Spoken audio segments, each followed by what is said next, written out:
우리가 살아가고 있는 이 땅에서 일어나는 모든 일들, 저와 여러분들의 삶 속에서 일어나는 모든 일과 감정적인 변화는 영원하신 하나님의 나라를 사모하는 표징이 된다. 이렇게 우리가 함께 나눴습니다. 이 말씀을 기억하고 있다면 우리는 내가 사는 삶의 순간순간이 영원한 하나님의 나라를 바라보게 하는, 영원한 하나님의 나라인 본향을 바라보게 하는 예표라는 것을 꼭 기억하셔야만 할 것입니다.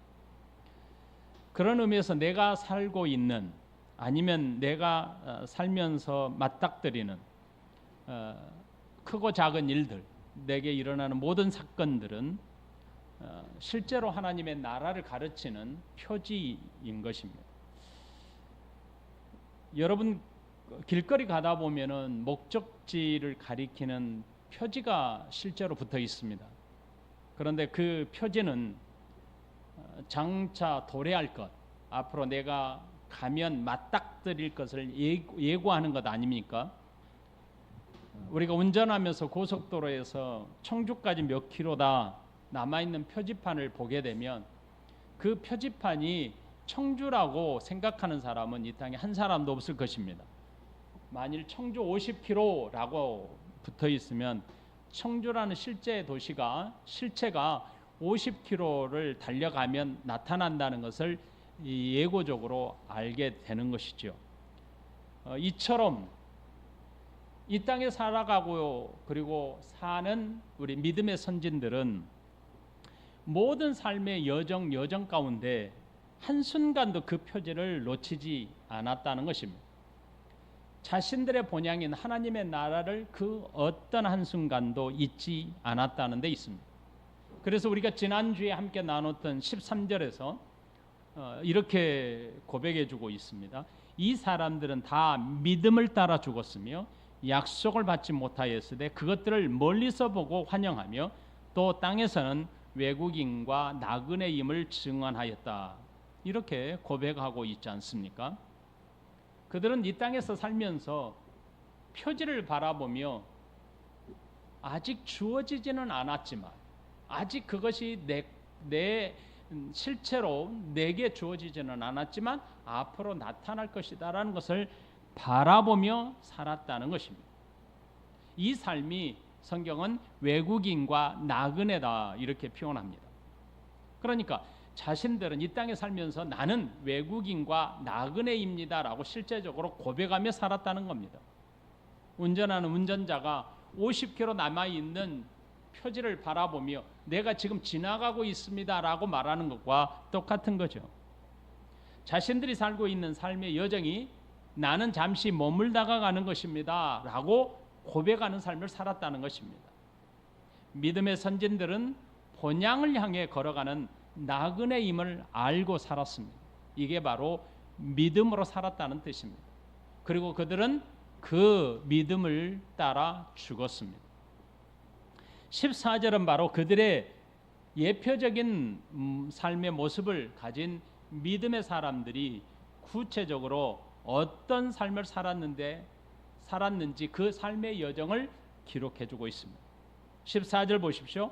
그들이 이같이 말하는 것은 자기들의 본향 찾는 자임을 나타냄이라. 믿음으로 살다가 믿음을 따라 죽은 선진들은 지상의 삶을 살면서 천상이 내 자신의 고향임을 고백하는 것을 어떠한 순간도 중단하지 않았다라는 뜻입니다. 사실 저들에게는 살아가면서 중대한 실수도 있었고 많은 미혹과 유혹이 있었습니다. 그런데도 불구하고 비록 미혹과 유혹에 잠시는 흔들렸을 수도 있겠지만 저들은 포기하지 않았다는 뜻입니다. 그래서 13절은 이 사람들은 다 믿음을 따라 죽었다라고 표현하지 않습니까? 저들은 약속을 받지 못하였으되 그것들을 멀리서 보고 환영했다. 또 땅에서는 외국인과 나그네임을 증언하였다. 이렇게 고백하고 있지 않습니까? 그들은 비록 땅에 있는 고향 땅을 떠나왔어요. 그런데 그 그리움 속에서 머물러 있지 않았습니다. 그 그리움을 너무 그리워하다가 돌아가지 않았습니다. 오히려 그것을 기반을 삼아서 더 나은 본향을 바라보는 일에 최선을 다했다는 뜻입니다. 그 일을 저들은 주저하지 않았다는 것입니다. 믿음의 사람들은 본향으로 돌아가야 하는 사람들처럼 행동했고 말을 했고 그렇게 실제로 살았다는 뜻입니다. 아브라함은요, 자신의 아내 사라가 죽었을 때 이렇게 고백합니다. 창세기 23장 4절에 나는 당신들 중에 나그네요 거류하는 자니 당신들 중에서 내게 매장할 소유주를 주어 내가 나의 죽은 자를 내 앞에서 내어다가 장사하게 하시오. 나는 당신들 중에 나그네입니다. 잠시 거처하는 거류자일 뿐입니다. 이렇게 고백합니다. 야곱은 또 어땠습니까? 애굽으로 내려가 아들 요셉을 만나고 바로 앞에 왕 앞에 섰을 때 그는 이렇게 고백하지 않았습니까? 창세기 47장 9절 야곱이 바로에게 아뢰되 내 나그네의 길이 세월이 나 나그네의 길의 세월이 130년입니다. 내 나이가 얼마 못 되니 우리 조상의 나그네 길 우리 조상의 나그네 길의 연조에 미치지 못하나 나는 험악한 세월을 보내었습니다. 이렇게 고백합니다. 그러니까 지금 야곱은 자기 자신도 나그네 길이고 우리 앞에 서 있던 믿음의 선진들도 다 나그네의 길을 걸었다. 근데 그 나그네 길에 아직 나는 미치지 못했다. 이렇게 고백했습니다. 믿음의 선진들은 지상에서 살아가는 날 동안 영원토록 이 땅이 내가 거주할 땅이다. 내가 거주할 처소를 가지고 있다. 그런 것처럼 그렇게 생각하는 사람들처럼 살지 않았습니다. 나는 언제든지 돌아가야 하는 사람입니다. 나는 언제든지 돌아가야 할 본향을 가지고 있는 사람입니다. 그렇게 살았습니다. 주변의 사람들은 그들의 삶의 태도, 그들이 살아가는 태도를 바라보면서 아, 이 사람은 나그네처럼 살고 있구나. 이 사람은 언젠가 고향을 고향을 찾아가야 하는 사람이구나 라는 것을 알았다는 뜻입니다. 무엇을 보고요? 그들의 삶의 태도와 말을 보고. 믿음의 사람들의 이런 삶의 태도를 가리켜서 성경은 뭐라고 표현해주고 있다고요? 땅에서는 외국인과 나그네임을 증언하였다. 이렇게 기록해주고 있습니다. 14절에서 고향을 그리워하며 살았던 그들의 삶의 태도를 그들이 이같이 말하는 것, 그들이 이같이 말하는 것이라고 표현해주고 있습니다. 이것은 그들의 삶이 어떠했었는지를 보여주는 말씀이죠. 그들은 언젠가는 고향으로 돌아갈 나그네의 삶을 살고 있었음을 고백했다라는 말입니다. 그들이 이렇게 말하는 것은 자기들이 본향 찾는 자임을 나타냄이라라고 했던 것입니다. 여러분, 믿음의 선진들이 나그네라라고 말하는 것은 그것을 듣는 사람들은 연상을 할 겁니다. 바로 이 사람이 나하고 자란 고향을 가리키는구나 이렇게 생각했을 수 있습니다. 하지만 성경에서 말하고 있는 이 말씀은 땅에서의 고향은 영원한 본향을 바라보게 하는 표지임을 잊지 않고 살았다는 의미로 기록해주고 있는 겁니다. 그러므로 선진들이 본향을 그리워하며 살았다. 이 말은 자신이 이 땅에서 잠깐 쉬어가는 나그네의 삶을 살았다고 고백한 것입니다. 선진들이 고백한 본향이 어디입니까? 바로 자신도 죽어서 가야 할 그곳, 선진들이 죽어서 간 그곳, 바로 영원한 본향, 천국, 하나님이 계신 하늘나라에 있는 본향을 가리킵니다. 아브라함이 그의 고향 갈대아 우르에서 떠나왔지요. 그러므로 그는 살아가면서 항상 그곳을 그리워할 수 있었습니다. 하지만 그가 돌아갔습니까? 그 땅에 돌아가지 않았습니다. 돌아갈 생각 자체도 하지 않았습니다. 오직 육신의 고향이 아닌 본향을 그리워하며 살았습니다. 그들이 돌아갈 수만 있다면 내가 돌아가야 되겠다라는 마음으로 살았다면 그의 결단을 막을 사람은 없었습니다. 누구도 그의 마음의 결단을 거절하거나 막을 사람은 그의 평생에 없었습니다. 하지만 그는 돌아가지 않았습니다. 15절에 그들이 나온 바 본향을 생각하였더라면 돌아갈 기회가 있었으려니와 이렇게 말하잖아요. 언제든지 돌아갈 수 있었다 이렇게 말하죠. 아브라함을 불러내신 하나님께서는 그에게 불러낼 뿐만 아니라 약속도 함께 주셨습니다. 갈대아 우르 땅은 아브라함의 고향이자 이삭과 야곱, 요셉의 선영의 땅입니다. 그러기에 나그네로 사는 동안 언제든지 고향이자 선영의 땅으로 그들은 돌아갈 수 있었습니다. 만일 그들이 어려움을 겪을 때 내가 돌아가야 되겠다 마음 먹고 결단만 내린다면 언제든지 돌아갈 수 있었습니다. 그가 돌아갈 수 있다라고 마음 먹고 결단을 내리면 그 어떤 장애물도 그 앞에 있지 않았습니다. 그런데 돌아갈 고향을 그리워하는 이유는 현재적인 삶보다 과거의 삶이 훨씬 더 좋아 보였기 때문 아닙니까? 그런 면에서 아브라함은 현재적인 삶이 과거의 삶보다 못하다고 생각하지 않았습니다. 현재적인 삶은 미래 주어질 본향을 바라보게 하는 표지로 살았기 때문에 항상 그는 미래, 본향을 바라보며 살았습니다.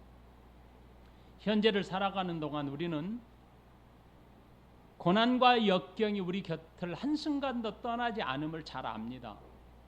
지금도 여러분에게는 고난과 역경이 있습니다. 그러기에 좋은 추억을 가지고 있는 그곳, 좋은 추억이 있는, 그리움이 있는 그곳으로 돌아가고 싶어 할 수 있습니다. 내가 그곳에 살면 얼마나 좋았을까? 내가 그곳에 있으면 얼마나 좋을까? 지금 현재를 포기하고 그곳으로, 과거로 돌아가면 얼마나 좋을까라고 하는 막연한 생각을 가질 수 있습니다. 믿음의 선진들도 충분히 그럴 수 있었습니다. 그들이 나온 바 본향을 생각하였더라면 돌아갈 기회가 있었으려니와 얼마든지 우리 믿음의 선진들도 결단만 내리면 돌아갈 기회를 얻었고 돌아갈 수 있었습니다. 약속의 땅은 버려버리고 이 고통 많은 세상, 이 험악한 세상을 살아가는 이 매일의 삶 속에서 이거 믿음으로 산다는 게 무슨 의미가 있어? 내게 약속의 땅을 주었는데 지금 현재 내 것도 아닌데 그만두자, 돌아가자. 그래서 자신의 고향이자 선영의 땅으로 얼마든지 돌아갈 수 있었습니다. 그러나 그들은 그렇게 하지 않았어요. 약속의 땅을 떠나 돌아가고 싶은 마음이 언제든지 있었습니다. 그 마음이 들 때마다 그들은 뭘 바라봤습니까? 본향을 바라봤던 것입니다. 더 나은 본향을 생각했습니다. 세상은 우리가 이 땅에서 살면서 영원히 살 수 있는 것처럼 미혹합니다. 내가 지금 건강을 유지하면 영원토록 살 수 있는 것으로 착각하며 살도록 세상은 우리에게 미혹합니다. 하지만 우리는 속지 말아야 합니다. 사도 바울은 로마서 12장 2절에 이렇게 우리를 권면합니다. 너희는 이 세대를 본받지 말고 오직 마음을 새롭게 함으로 변화를 받아 하나님의 선하시고 기뻐하시고 온전하신 뜻이 무엇인지 분별하도록 하라. 이렇게 권면하고 있습니다. 세상은 우리에게 이 땅에서 고통 없이 우리가 삶을 잘 관리만 하면 영원히 살 수 있는 것처럼 우리에게 강요하기도 하고 때로는 미혹하기도 하고 유혹하기도 합니다. 그런 것처럼 말해서 우리에게 확신을 심어줍니다. 신념을 갖게 합니다. 돈만 있으면 영원히 살 것처럼 정신적인 신념을 우리에게 심어줍니다. 잠시 잠깐 후에 사라질 것들이 영원한 것처럼 믿도록 우리에게 말합니다. 눈에 보이는 것들로 인해 행복한 삶을 결정짓는 것처럼 우리에게 말합니다. 가르칩니다.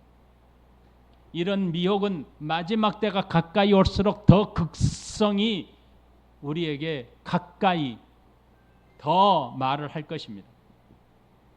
이런 미혹에 흔들릴 수 있는 우리에게 하나님은 분명하게 경고하십니다. 디모데후서 3장 1절 5절 너희는 이것을 알라. 말세에 고통하는 때가 이르러 사람들이 자기를 사랑하며 돈을 사랑하며 자랑하며 교만하며 비방하며 부모를 거역하며 감사하지 아니하며 거룩하지 아니하며 무정하며 원통함을 풀지 아니하며 모함하며 절제하지 못하며 사나우며 선한 것을 좋아하지 아니하며 배신하며 조급하며 자만하며 쾌락을 사랑하기를 하나님 사랑하는 것보다 더하며 경건의 모양은 있으나 경건의 능력은 부인하니 이 같은 자들에게서 네가 돌아서라. 이렇게 말합니다. 그것뿐만 아닙니다. 디모데전서 6장 6절로 11절 말씀에 보면 그러나 자족하는 마음이 있으면 경건은 큰 이익이 되느니라. 우리가 세상에 아무것도 가지고 온 것이 없음에 또한 아무것도 가지고 가지 못하리니 우리가 먹을 것과 입을 것이 있은즉 족한 줄로 알 것이니라. 부하려 하는 자들은 시험과 올무와 여러 가지 어리석고 해로운 욕심에 떨어지나니 곧 사람으로 파멸과 멸망에 빠지게 하는 것이라. 돈을 사랑함이 일만하게 뿌리가 되나니 이것을 탐내는 자들은 미혹을 받아 믿음에서 떠나 많은 근심으로서 자기를 찔렀도다. 오직 너 하나님의 사람아 이것들을 피하고 의와 경건과 믿음과 사랑과 인내와 온유를 따르며 믿음의 선한 싸움을 싸우라. 영생을 취하라. 이를 위하여 내가 부르심을 받았고 많은 증인 앞에서 선한 증언을 하였도다. 믿음으로 사는 사람들의 특징은 무엇입니까? 세상이 우리에게 이렇게 신념을 강요하고 우리에게 영원할 것처럼 우리를 믿도록 하는 것으로 흔들리지 않는다는 뜻입니다. 잠시 잠깐의 행복을 위해 영원한 삶을 포기하는 어리석은 선택을 하지 않는다는 것입니다. 그들은 언제든지 약속의 땅을 버릴 수 있었습니다. 그리고 추억이 담긴 그리움이 있는 그곳으로 언제든지 출발하여 돌아갈 수 있었습니다. 그들은 약속을 받았잖아요. 그러나 약속받은 사람으로 여전히 불안한 삶을 삽니다. 비가 내리지 아니하면 기근 속에 고통 속에 삽니다. 힘든 세상을 살아가면서 언제든지 그리움이 있는 추억이 있는 선약의 땅으로 돌아갈 수 있었습니다. 지금 현재의 삶을 뒤돌아설 수 있었습니다. 그러나 잠시의 행복을 위하여 영원한 행복을 포기하지 않았습니다. 15절 말씀 다시 보십시오. 그들이 나온 바 본향을 생각하였더라면 돌아갈 기회가 있었으려니와. 선진들은 돌아갈 수 있는 본향, 자신들이 돌아갈 수 있는 고향인 본향은 잠시 잠깐 주어질 행복임을 알았던 것입니다. 그래서 사도 요한은 우리에게 이렇게 고백하도록 했습니다. 요한일서 2장 17절 세상도 그 정욕도 지나가되 오직 하나님의 뜻을 행하는 자는 영원히 거하느니라. 여행객과 나그네에게는 잠시 쉬어가는 숙소가 있습니다. 그 숙소는 머물러 있는 동안 자신의 것으로 알고 사용합니다.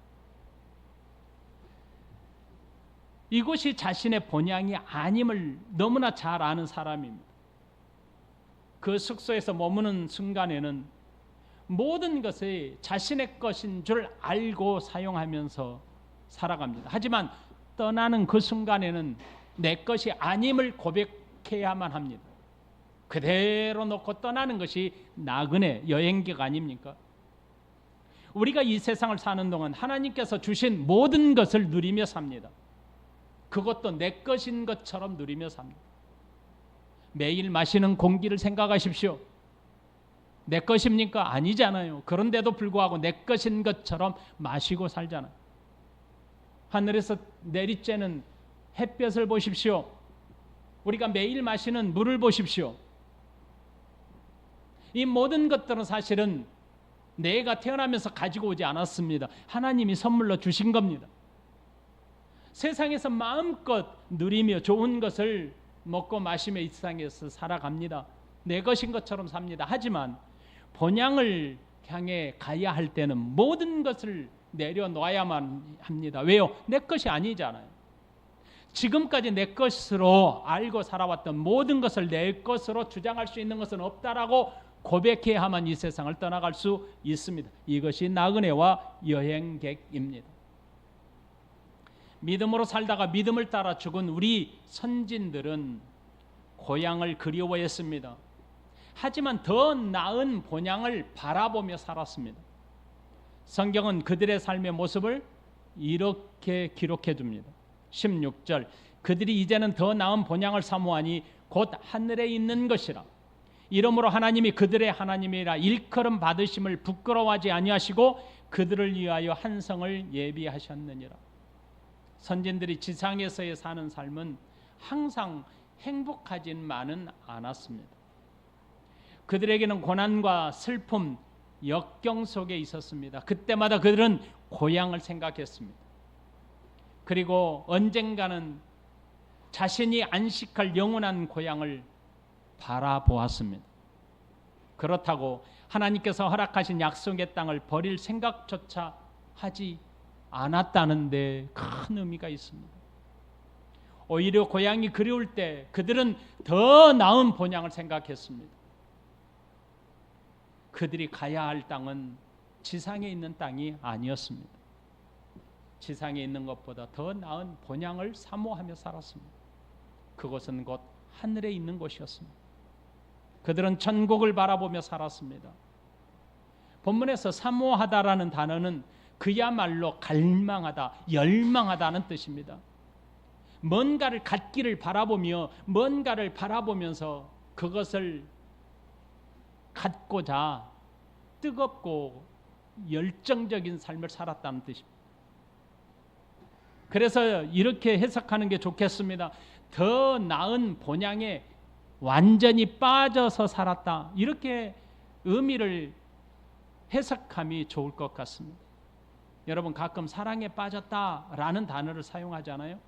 그런 것처럼 선진들은 무엇에 빠져 살았냐면 천국에 빠져 살았다는 뜻입니다. 얼마나 간절히 갈망했으면 천국에 빠져버렸을까요? 이토록 큰 열망을 가진 삶을 살았던 선진들을 위해서 하나님이 준비하신 것이 있습니다. 준비하신 두 가지가 있습니다. 이것은 선진들에게 주신 두 가지 복입니다. 그 첫째는 선진들의 하나님이라고 불리우는 것을 부끄러워하지 않았다고 합니다. 실수가 많고 연약한 사람들의 하나님이라는 사실을 부끄러워하거나 수치스럽게 여기지 않았다고 합니다. 즉 하나님은 백성들이 부르짖는 소리, 백성들이 찾는 소리를 외면하지 않았습니다. 숨기거나 애써 외면함으로 저들을 무시하지 않았다는 뜻입니다. 오히려 이렇게 많은 사람들에게 자랑했습니다. 나는 아브라함의 하나님, 이삭의 하나님, 야곱의 하나님이라. 나는 너의 하나님이라. 이 사실을 많은 이 세상 모든 사람들에게 드러내었습니다. 모든 피조물에게 그 사실을 드러내는 것을 기뻐했습니다. 하나님은 백성들에게 나는 너의 하나님이라고 불리우는 것을 기뻐하셨다는 것입니다. 민수기 15장 31절 나는 여호와 너의 하나님이라. 나는 너의 하나님이 되려고 너희를 애굽 땅에서 인도해 내었느니라. 나는 여호와 너희의 하나님이라. 세상에 얼마나 그것을 간절히 사모했으면 하나님이 민수기 15장 31절 이 짧은 한 구절에 3번이나 반복해서 말합니다. 나는 여호와 너의 하나님이라. 나는 너희의 하나님이 되려고 나는 여호와 너희 하나님이니라. 얼마나 백성들의 입을 통해서 하나님은 나의 하나님입니다. 이 소리를 기뻐하기를 이렇게 3번씩이나 반복해서 표현했겠습니까? 백성들이 실수하고 죄를 범했다고 하나님은 그들을 버리지 않았습니다. 하나님께 돌아와 회개하는 자들에게 하나님은 에레미야 30장 22절에 너희는 내 백성이 되고 나는 너희들의 하나님이 되리라고 말씀하십니다. 허물 많고 연약한 백성들이 하나님을 나의 하나님이라고 부를 수 있다는 것이 얼마나 큰 복인지 여러분과 저는 꼭 반드시 아셔야 합니다. 이것이 영광스럽고 영예로운 일이죠. 우리에게 하나님은 영원한 약속을 바라보고 사는 자들에게 엄청난 크고 놀라운 복을 주셨습니다. 우리가 얼마나 연약하고 부족한 존재임을 안다면 하나님께서 나의 하나님이 되신다, 하나님은 나의 하나님이라는 사실을 하나님 자신이 부끄러워하지 않는다는 것이 얼마나 하나님 입장에서 위대한 선언인지, 얼마나 크고 놀라운 선언인지를 저와 여러분들이 잘 알고 있지 않습니까? 내가 누군가의 아비가 된다, 내가 누군가의 친구가 된다, 내가 누군가의 형제가 된다는 사실이 부끄럽게 여기는 일들이 이 세상에서 종종 있습니다. 우리보다 훨씬 못한 열등한 미물의 존재를 생각해 보십시오. 지나가는 지렁이가 우리에게 알아들을 수 있는 말이 있다면 나를 향하여 보고 저분은 내 아버지야 라고 한다면 여러분 기분 좋겠습니까? 밟아버리죠. 어디서 감히 미물 같은 존재가. 하나님은 우리를 향하여 뭐라고 하냐면 나는 너희 하나님이라고 부르는 것을 수치스럽게 여기지 않았다는 겁니다. 부끄럽게 여기지 않았다는 겁니다. 그리고 우리가 하나님 나의 아버지십니다라고 고백하는 것을 기뻐하신다는 겁니다. 내가 얼마나 부족합니까? 내가 얼마나 어리석습니까? 그 모습 그대로 보시면서 하나님은 우리를 수치스럽게 여기지 않습니다. 부끄럽게 여기지 않습니다. 번영을 바라보는 사람들에게 주시는 하나님의 거룩한 복입니다. 두 번째로 복이 있습니다. 하나님께서는 한 성을 예비해 주셨습니다. 여기서 한 성은 그들이 살아야 하는 영원한 도성을 가리킵니다. 믿음의 선진들이 그토록 사모했던 하늘의 성입니다. 하나님께서 계신 곳인 하늘에 있는 도성을 가리킵니다. 하나님은 영원한 도성을 준비하셨습니다. 비록 지금은 부족하기만 하지만 영원히 함께 살 도성을 하나님이 예비해 주셨습니다. 이 도성은 하나님을 나의 하나님으로 고백하는 자들에게 주어지는 성입니다. 영원한 선물입니다. 요한계시록 21장 1절로 4절, 또 내가 새 하늘과 새 땅을 보니 처음 하늘과 처음 땅이 없어졌고 바다도 다시 있지 않더라. 또 내가 보매 거룩한 성 새 예루살렘이 하나님께로부터 하늘에서 내려오니 그 준비한 것이 신부가 남편을 위하여 단장한 것 같더라. 내가 들으니 보좌에서 큰 음성이 나서 이르되 보라, 하나님의 장막이 사람들과 함께 있음에 하나님이 그들과 함께 계시리니 그들은 하나님의 백성이 되고 하나님은 친히 그들과 함께 계셔서 모든 눈물을 그 눈에서 닦아주시니 다시는 사망이 없고 애통하는 것이나 곡하는 것이나 아픈 것이 다시 있지 아니하리니 처음 것들이 다 지나갔습니다. 우리 모두는 지금 나 자신을 바라보면 형편없이 보잘것없다는 사실을 고백하게 될 것입니다. 그러나 하나님은 우리에게 영원한 도성에 들어가 살 수 있도록 의의 깨끗한 옷을 입혀 주셨습니다. 가장 보잘것없이, 가장 부족해서 부끄러워해야 할 만큼 부족한 존재들이지만, 미물 같은 존재들이지만 하나님은 우리의 하나님이 되시고 나의 아버지가 되시고 더군다나 우리가 살 수 있는, 영원토록 함께 같이 살 수 있는 도성을 준비해 주셨다는 겁니다. 이 성은 우리가 장차 살아야 할 초소 아닙니까?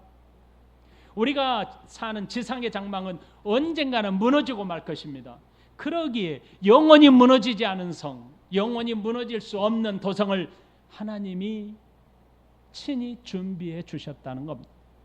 고린도 후서 5장 1절, 만일 땅에 있는 우리의 장막집이 무너지면 하나님께서 지으신 집 곧 손으로 지은 것이 아니요 하늘에 있는 영원한 집이 우리에게 있는 줄 아느니라.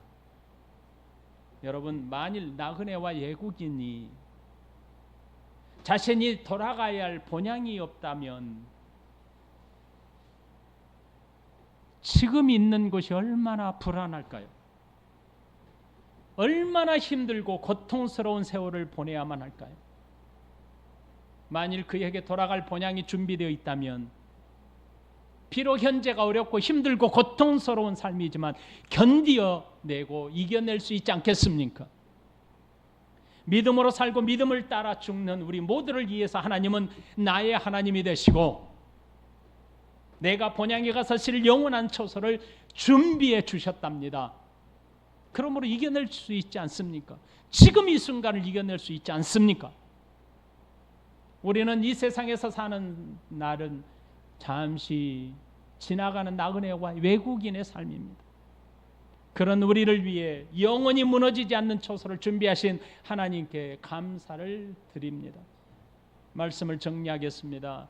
첫 번째, 우리 모두는 나그네와 순례자임을 기억하고 삽시다.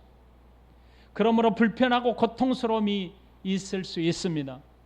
하지만 기쁘고 행복함도 있습니다. 이 모든 것은 영원하지 못하다는 사실을 꼭 기억하십시다. 왜냐하면 나는 잠시 쉬었다가는 나그네의 삶이 되기 때문입니다. 두 번째, 우리가 삶을 살아가는 동안 만나게 되는 모든 일들과 겪게 되는 마음의 감정들은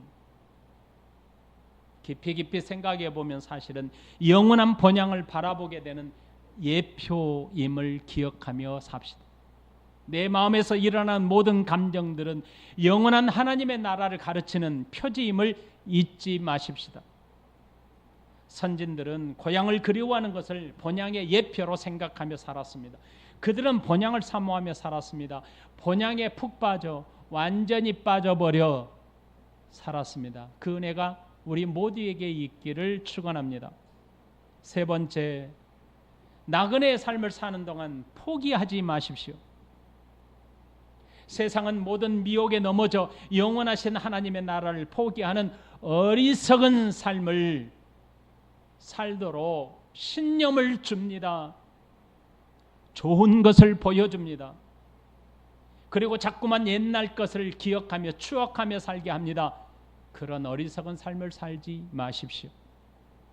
세상이 주는 많은 미혹으로부터 넘어져 영원하신 하나님을 떠나 사는 것을 당연한 것으로 여기지 마십시오. 이런 삶은 전혀 옳은 것이 않습니다. 전혀 옳지 않습니다.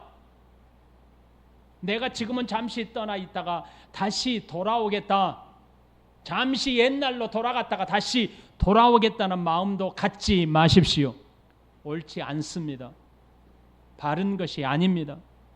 그럴 때마다 우리는 하나님의 말씀을 기억하셔야 합니다. 하나님은 나의 하나님으로 부르는 것을 수치스럽거나 부끄럽게 여기지 않으셨음을 기억하십시오. 네 번째, 하나님은 우리를 위해 영원한 초소인 도성을 준비해 주셨음을 기억하고 삽시다. 우리가 가진 육신의 장막은 언젠가는 무너집니다. 하나님은 영원히 무너지지 않을 하나님이 친히 준비하신 장막을 허락하셨습니다. 예비해 주셨습니다. 이 소망은 영원한 것입니다. 우리 선진들은 그 영원한 소망을 바라보며 살았습니다. 이제 우리가 그렇게 살아야만 합니다. 여러분, 고향은 과거 지향적입니다. 하지만 본향은 미래 지향적입니다. 왜 그렇습니까? 고향은 추억과 기억이 담겨 있는 곳입니다. 그래서 항상 그림 속에 있습니다. 과거에 있었던 삶입니다. 본향은 무엇입니까? 앞으로 주어질 소망입니다. 미래에 주어질 영원한 초소입니다. 그래서 표지인 겁니다. 그래서 추억이 담겨 있는 고향은 미래를 보게 하는, 본향을 바라보게 하는 예표인 겁니다. 여러분의 삶은 과거 지향적입니까? 아니면 미래 지향적인 것입니까? 과거 지향적이라면 그것은 불신앙으로 가득 차 있는 것입니다. 약속을 버려버리는 겁니다. 그렇지만 미래 지향적인 것은 과거를 버렸던 사람입니다. 약속을 붙들고 믿음으로만 가는 곳입니다. 우리가 오늘 선진들이 살았던 본향을 따라 사는 삶, 본향을 그리워하는 삶, 본향에 푹 빠져 사는 삶, 본향에 빠져버려 사는 삶, 이것이 우리가 가져야 할 마땅한 삶입니다. 세상의 미혹을, 세상의 유혹에 속지 마시고 오늘 힘들고 어려워도 본향을 바라보며 살아가는 은혜의 성도, 은혜의 백성 되시기를 예수님의 이름으로 축복합니다. 아멘. 우리 같이 기도 한번 하겠습니다.